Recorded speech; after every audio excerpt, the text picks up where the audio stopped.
文件夹中 APT 文件打开，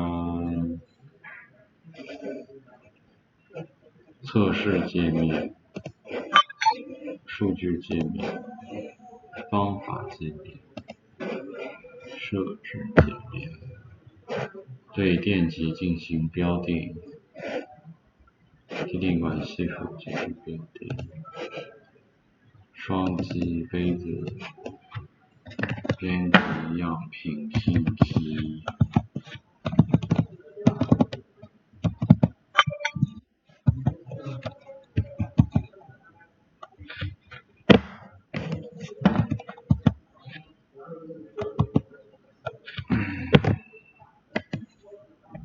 调用方法，不同固定方法，选用方法，检查运行参数，选择提定管路泵一，设置体积 OK，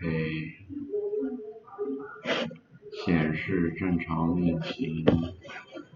点击 Start 开始供电。